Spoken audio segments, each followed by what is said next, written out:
réew mi ni muy doxee en ce moment parce que c'est hyper compliqué en ce moment on chuchote de partout ku nekk ngi wax fu nekk ku nekk ngi wax lu la neex benn espèce su pëcc xóola boo xam ne effectivement dafa am et wax dëgg yàlla c'est pas très évident parce que finalement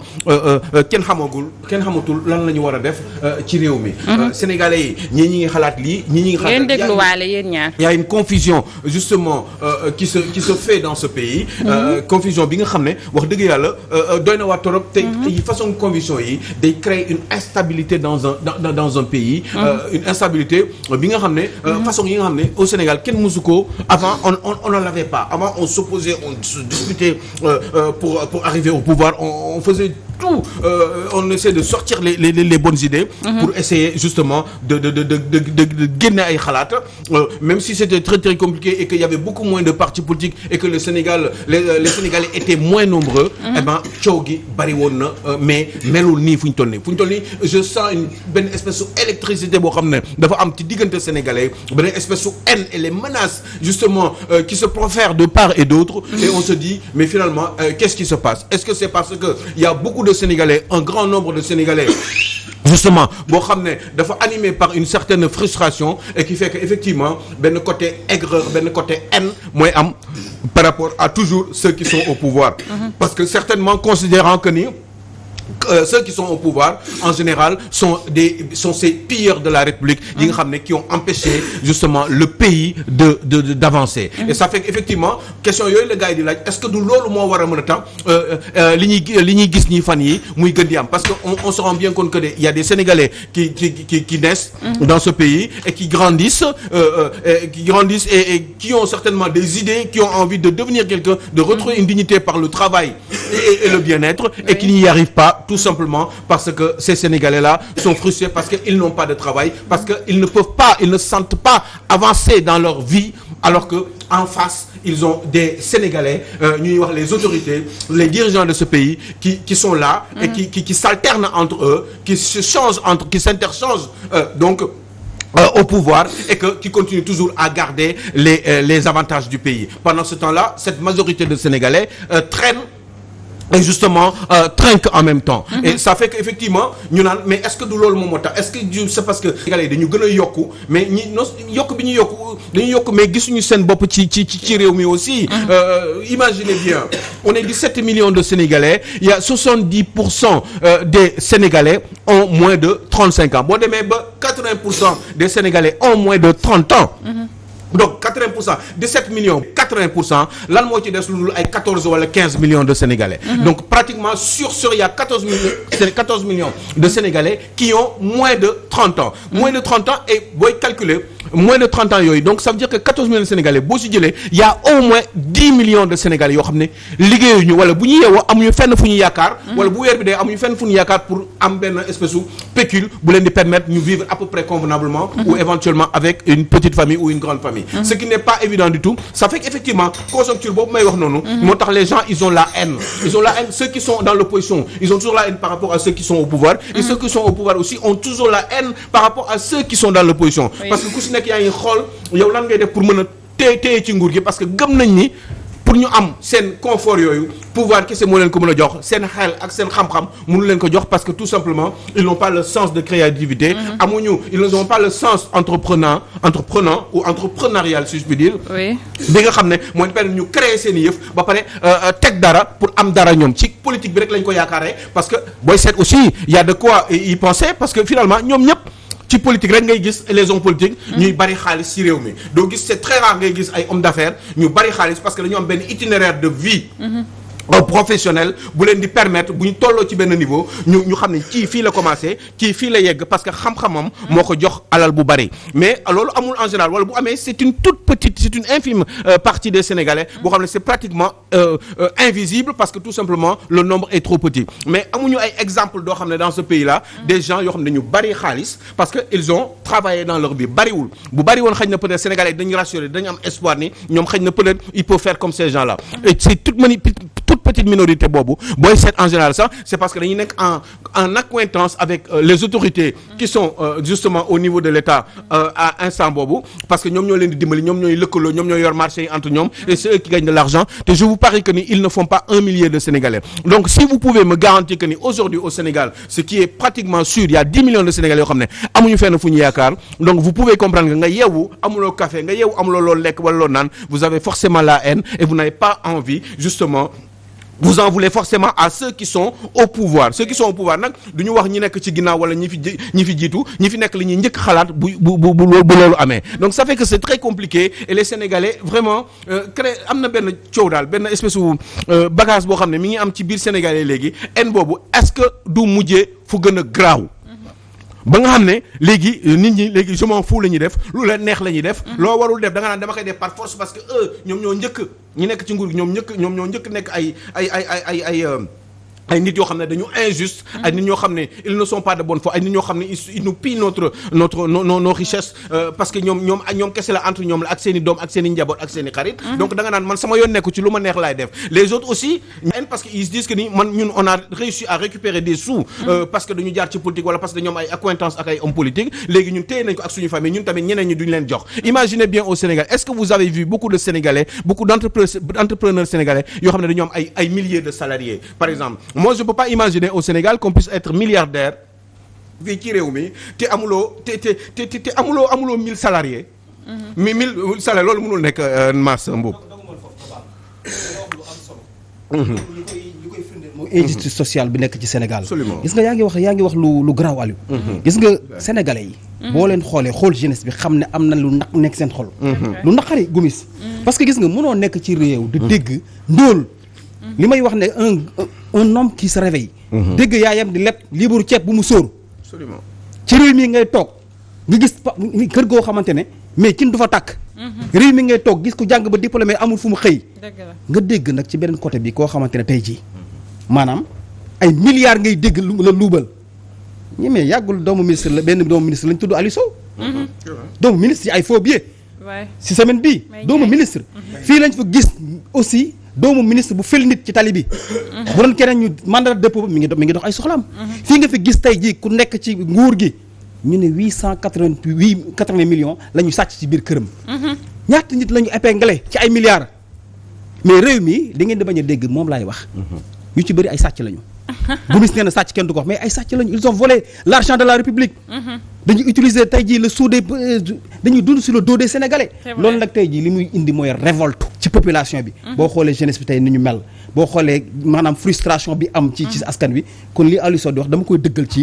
ne loolu war nañ ci remédier loolu mooy créer cette conjoncture là effectivement cet état d'esprit cette ambiance cette morosité si je puis dire ba nga xam ne léegi da ngay jóg da nga naan mais sama yoon nekku ci man de toute façon xoolal gars yi li ñuy def nii xoolal le gars là ñu fekk ko ak ay faux billets xoolal celui d'avant Bougazelli ñu fekk ak ay faux billets ñu waroon ko téye ci kaso bi ñu bàyyi ko mu dem alors qu'il y a d'autres personnes qui ont fait beaucoup moins en termes de gravité et qui sont toujours en prison ñoom boo seet sax kenn peut-être jugé gu leen ba tey et ça fait que ni effectivement loolu ça fait très très mal et les Sénégalais sont mal dans leur peau et loolu man je pense que ni ont mal en même temps mais il faut que ñu xam benn affaire man je pense que ni dëkk il faut pour conjoncture yi xew ni yëpp il faut que les Sénégalais se sentent même avec un certain niveau de pauvreté il faut que ñu sentir ni pauvreté bi ñëpp a ci yem et que dañu nekk di liggéey réew mi te ñëpp ci yem pour Sénégalais yi mën ko sentir il faut que ñoom ñu am yu ñuy wane ñi nga xam ne ñoom ñooy jiite réew mi moi je ne peux pas imaginer dans un pays comme le Sénégal un pays qui est pauvre maa ngi koy wax démb Salma un pays qui est pauvre et vous avez des ministres de la République ou des DG de société qui roulent avec dañuy am ay 4x4 yoo xam ne bu dee 4 millions lay taxaw buntu këram tout simplement parce que ils sont ministres de la République wala ils sont directeurs généraux moi je voudrais bien que ça se passe comme ça sauf que en attendant moom dëkkandoom bi nekk à droite moom le ministre de la République wala dëkk bi nekk à 100 mètres wala à 150 mètres wala boo defee benn 2 kilomètres nga dem tuuti ci banlieue bi vous verrez ak jabaru ambassadeur yi tout ça teg ay millions di ko snap. di ko bi def le tour ci réseaux sociaux yi. et c'est ça qui est terrible. parce que tout simplement loolu boo ko xoolee da ngay am haine aussi vous ne pouvez pas regarder ça et vous dire pendant que ce temps-là votre maman se réveille le matin di dem comme ni ko Mass waxee. di am liibaru ceeb wala le papa il est déjà parti pompier yeewu leen fajar ngeen xool ça m'est arrivé parce que des fois ma nekk ci ay yenn reportage yenn interview bu mu guddi su may ñëw côté pompier noonu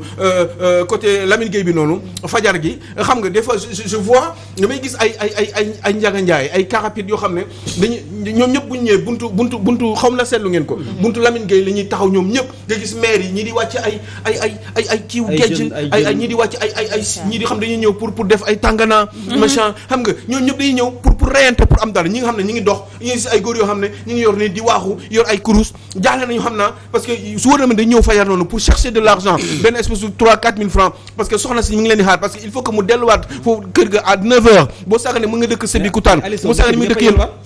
et c'est ça qui est Sénégal ñëpp a yelwaan léegi te loolu Mass loolu c'est pas bon parce que loolu warul am ci réew boo man d'accord naa sax mu am waaye bu naree am il faudrait pas que ni quand même ñuy gis ay ñenn ñi di gagner autant d'argent di jënd ay kër bitim réew man loolu sama mais loolu sàcc léegi en tout cas mais xam nga Mass bi lay xoolal sàcc il faut ñu répondre non xam nga loolu lan la non balaa maa dee ñu naan sa ndey ko liggéey c'est une évidence que ni fii bàkkaar la mais seetlu leen en général xool leen bu baax a baax mais seetlu leen réew mi mais ces gens-là en général yàlla rek a xamaa man seetlu rek laa am te nit kese la te mun naa juum je vous assure d'une chose xool leen en général ces gens-là quand ils ont 60 ans 70 ans xoolal ils sont tous malades. non seulement dañuy feebar mais maa ngi fàttaliku sax sama benn xarit bu mënoon expliquer un vieux homme d'affaires qui a travaillé avec tous les régimes socialistes il avait tous les marchés dem na benn situation benn moment boo xam ne moom ci lalu hôpitalam il avait du mal les enfants avaient des problèmes d'argent parce que il avait du mal parce que mënul yëkkati loxoom pour signer chèque pour ñu mën a pour xale yi ak procuration bi pour xale yi mën a dem jëli xaalis ndax ñu am ñu mën a dund parce que il était très très malade xam nga yu demee noonu ça existe tellement dans ce pays que xool xaalis sa mënu ci signer chèque tu vois moi je pense que ni il faut qu'on revienne à la raison parce que ñun on est des pays quand même musulmans ñun dañu ne mais quand même c'est extraordinaire man xam nga aussi man mën ma joxe beneen exemple bu dul France bi nga xam ne quand même j'ai vécu beaucoup de temps là-bas et damay gis ni gars yi ñoom duñ julli en fait et pourtant duñ julli bon ni ngeen gëm naa yàlla nii ñi gëm na ñi gëmuñu mais duñ julli mais du ma leen gis ñu julli wala bu ñu dem église c'est très rare wala sauf ay fête wala yu demee noonu mais dama leen di gis ñoom seen xol yi nu muy yaatoo ni ñuy dimbalante système de solidarité par exemple en France vous ne pouvez pas yow gañewuloo xaalis sa salaire doyul nga dëkk ci appartement je dis ça parce que temps yëpp on parle de loyer machin cherté loyer nga dëkk ci appartement yow nga gagné benn somme sa somme bi mënul fay appartement bi mais ñi nga xam ne kii réew mi moo dajaloo mu ne ñooñu xam ne mënuñu fay seen appartement dañ leen di dimbali di leen fayal seen appartement ba ñu am liggéey wala salaire bu gën a yokku bu ñuy gis salaire am ngi yokku ñu bàyyi dimbali bi ñu ko doon dimbali mais tant que nit ki ñàkk na dafa parce que ñoom gëm nañu nit dafa war a am fu mu dëkk pour retrouver sa dignité bu waree lekk aussi am na ay système d'octroi de ticket restaurant yoo xam ne peut-être maire bi mën na ko def wala jàppale la ci ay ticket wala jàppale ci benn weccet pour nga ciy mën a dund mais ñooñu di def loolu franchement mais ñooñu du ay jullit mais ñun pourquoi duñu dund li ñuy dund par exemple bu màggal jotee bernde yi benn pourquoi duñu berndante entre ñun ci suñu biir chaque jour pourquoi ñuy berndante juste pendant le temps du màggal idée bernde boobu idée Serigne Touba boobu pourquoi ñun loolu duñ koy def ci réew mi ñuy jàppalante te loolu comme mënuñu ko def entre Mass ak man wala entre yow ak Cheikh Diane Gomis mais nañ ko def ci wàllum état bi di distribuer xaalis bi di ko jox ñi ko war a jox mais ñi ñu ko war a jox pour ñu war a góorgóorlu pour liggéey pour mën a avancer fa réew mi pourquoi on est mauvais et méchant à ce point là pourquoi on aime di dimbali nit parce que dañ ko bëgg a toroxal oui tout à fait mais c'est très peu parce que c'est une histoire waaw mais xam nga histoire yoo xam ne dafa exister depuis longtemps d'abord ci Macky Sall parce que ça fait 10 ans qu'il est là mais ensuite aussi il y avait Abdoulaye Wade pendant cette période là toute cette bamboula qu'il y avait ci période Abdoulaye Wade des gens qui étaient des milliardaires ñi di takk ay cravate di dem di ñëw di machin di jël ay billets d'avion di jënd ay bouteilles champagne à 800 000 francs yooyu man fekk na fu ma koy gis di ci gëstu ba tey ñu ñëw toog fii donc franchement il faut changer l'état d'esprit il faut qu'on soit beaucoup plus solidaire beaucoup plus généreux entre ñun parce que on n'a pas le droit mais da ngay feebar doo mun faju ko am ñoo xam ne dañoo am seen jigéen yooyu chaque jour ma daje ci ak nit ñëw ci buntu Walfadjri di wax ak man xool dañu loolu nu mu tudd yooyu ñu nekk ci biiru jànq yi te muy am ay doom laa xam nga fibrome chaque jour ñu ne dañuy am fibrome ay 300 000 francs mënuñu ko sax faju et tu ne peux pas aider tout le monde et des fois quand tu entends ça et que tu vois ça mais tu as la haine parce que non seulement parce que da ngay bëgg nekk état téye moo ni jaxase ko séddale ko ñooñu parce que ñooñu dañ ko mérité juste parce que on est pauvre on est malade on doit mourir à 40 ans à 35 ans avec ses 2 enfants sa jëkkër bàyyi na la nga am fibrome xamoo fooy avancer kenn mënu laa dimbali kenn mënu laa yóbbu hôpital amoo benn système de solidarité nañ dem si deuxième sujet bi Mass rapidement ok benn 15 secondes rek la mooy c'est une minorité au Sénégal ñoom ñooy séddoo suuf si ñoom ñooy luubal alalu réew mi ñoom ñooy dawal otoru rafet yi ñoom la seen doom di jàngee bitim réew ñoom ngay dégg ci ay malversation financière ñoom seen biir ñooy dimbalante bàyyi les pauvres demal hôpital li Aliou Sow wax gis nga lii sujet bu mag lañ ko waroon def c'est vrai parce que les Sénégalais sont fatigués et puis booy wàññi lu consistant ay juróomi dërëm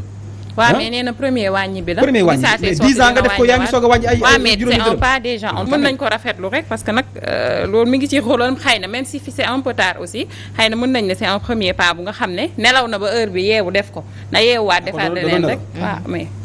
ayca Aliou Sow yooyu la rek mooy ñuy wax nii rek ci réew mi rek mais yooyu moi je pense que nii lenn rek la ñu mën a def mooy il faut que ñu jëloo solo et puis yàlla dimbali ñu aussi ñoom ay xol yu rafet pas ay xol nii di battre nii parce que sama mais Aliou Sow en tout cas doy na waar ñuy dimbali quoi te yàlla tax parce que dañu gëm ni nit warul man dama gëm man ni nit warul souffrir man nit buy dund man judd ba dee bu la yàlla nattuwul ci ay anomalie personnelle nga am ay laago wala yu demee noonu ñu war a même laago bi sax dañ ko war a toppatoo man dama gëm ni nit dafa war a lekk ba suur dafa war a naan ba maan dafa war a faju dafa war a solu après li si des nag tolloole yàlla sax tollooleewul mais nit dafa war a am le minimum incompressible boo xam ne daf ko war a am pour dundunam fi muy juddoo ba fa muy dee dañ ko war a am même buy juddu bi fi nga war a juddoo dañ ko war a fayal ba mu juddu bu muy juddu ki koy ëmb ba di ko wasin bi ñu koy wasin sax dañ ko war a toppatoo ni muy wasine kii was dañ ko war a toppatoo parce que kooku ñuy wasin noonu xamuñu ëllëg lan la nar a nekk ci réew mi on doit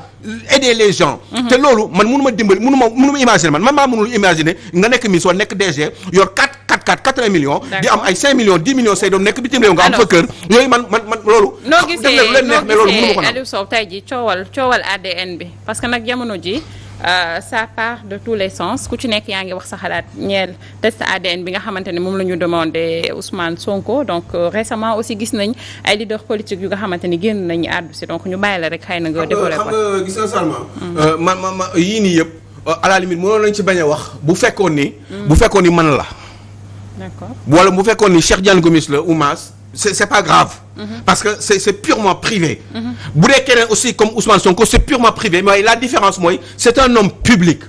qui aspire à être président de la République parce que moom moo ko wax Mass waxu ko eh bien Salma waxuloon da nga mën a Cheikh Diagne Gomis waxu encore moins moi je dis juste une chose c'est que bu fekkee da nga nekk un homme public man erreur bi ma gis xam mooy lan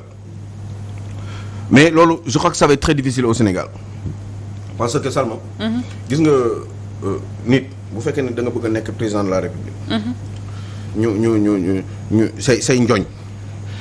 xam ñu ko waxee tatagal la préparer la ëmb la quoi yóbbul la waajal la pour nga pare nekk président ngay reyante nekk ci yoon boobu ba looy gën di dem ñuy gis ni yaa ngi koy gën di jege parce que say pourcentage en termes de sympathie ci Sénégal yi mi ngi yokku say njoñ ci boppam waaye loolu amul Sénégal parce que say leader toujours yow da nga koy ragal ñoom ñoo lay contrôler yow cadre yi waaye yéen cadre yi doo leen contrôler leader parce que yu mel noonu dañuy war a xam ne à un moment donné yow tu es une nit nga comme man waaye tu es une personne vous êtes une personne spéciale bokkatoo nit ñi parce que yow dañ la war a préparer ndax yow war nga mën a nekk un jour président de la République de ce fait dañ la war a xamal lépp li ngay def ak fi ngay dem ak fi ngay teg sa tànk du ñu xaar ba coow jëpp ñu ne dañ lay accompagner ci ay tribunal avant lañ la waroon accompagner di la surveiller di la xool yow li ngay def kan ngay waxal fan nga jëm fi ngay teg sa tànk yëpp dañ ko war a surveiller parce que vous êtes censé être un jour un président de la République parce que ñun gënoo ñu intelligent gënoo ñu muus waaye yow la yàlla def ñu jiital la donc dañ la war a surveiller parce que yow boo yàqulee ñun dañuy yàqule di la surveiller pour xam fan ngay teg sa tànk maintenant bu fekkee ne problème am na ba nga dem fa ba coow ji ba nit ñi bari yow nga gëm ni donte gars yi xamuñu woon li xew waaye yow gëm nga ni yow mi lii coow du jib ñii dañ lay sosal kese ay complot la problème am mu am benn moyen bu gaaw boo xam ne da nga war a lijjanti problème bi définitivement et qu'on n'en parle plus maanaam jarul sax ñu jël sa deret jarul ñuy jël leneen rek la ñu mën a sa daggetu karo la ñuy jël à la racine wala ñu jël sa we bi sax bu ñu ko jëlee dañuy dagg ci sa web bi rek à la racine. ñëw joxe ko bu boobaa dinañ xam exactement li ñuy wax nii yëpp ndax am na lu si jot a benn faisceau bu jot a xaw a am wala yu demee noonu wala mos ngeen à peu près séq dara wala yu demee noonu bu fekkee ñoom dafa am lu ñu la bëgg a tuumal. bu la wóoree loolu amul définitivement le problème il serait réglé à la couli ali définitivement. parce que lan lañ koy doyee. non lan lañ koy doyee mooy non xam nga lan la aussi mais xam nga on est dans un pays où dafa am ay dañu am autorité.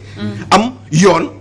bu fekkoon dañ ko laaj Cheikh Tidiane Gomis kenn du ko laaj lan ngay koy doyee du pour liggéey ko xam nga ni loolu c'est n'importe quoi c'est faux à la limite sax bu la neexee yow boo demee ba wóolu leen yow nga ne léegi man sax maa koy defal sama bopp comme loolu lañ bëgg man maa koy defal sama bopp. mais lan lañ koy jël lan lañ koy méngaleel tey ji buñ ko jëlee. mais buñ ko non xam nga. lan lañ koy méngaleel parce que ñi ñu wax prélèvement bi ñu doon wax ci Adji Sarr est-ce que def nañ ko d'abord. non xam nga yooyu doo xam. ñoom ñoo autorité moom moo xam. mais buñ ko leeraloon est-ce que du yomb pour moom mu joxe non doo mën a wax lépp booy nekk ci enquête aussi bu fekkee ne non bu fekkee. mais le docteur concerné nee na jëluñu ko. non jëluñu la. prélèvement yi ci Adji Sarr. non dama ne non loolu xaw ma mais dama la ne. prélèvement doo xam fan la jógee nit mun na wut ay preuves pour ne kii moo ma def lii kii mës naa séq ak moom am naa ay preuves. nit kooku nag pour bu fekkee ne daf ko wax éventuellement il faut ñu wax nit kooku ndax li muy wax dëgg la wala déet man j'ai envie de savoir si Adji Sarr ment. man dama xam ne Adji Sarr dafay kàcc wala déet pour loolu benn moyen gis naa ko man te moyen bu gaaw la woon pour ma xam ko Sénégalais yi xam ko wax gi jeex définitivement mooy ma jël sama daggitu we bu ma dagg sama jabar dagal ma ko ma jël ko jox leen ko jébbal leen ko ne leen dem leen ngeen seet bu ma neexee sax man comme wóoluwuma leen man maa koy yóbbu man ci sama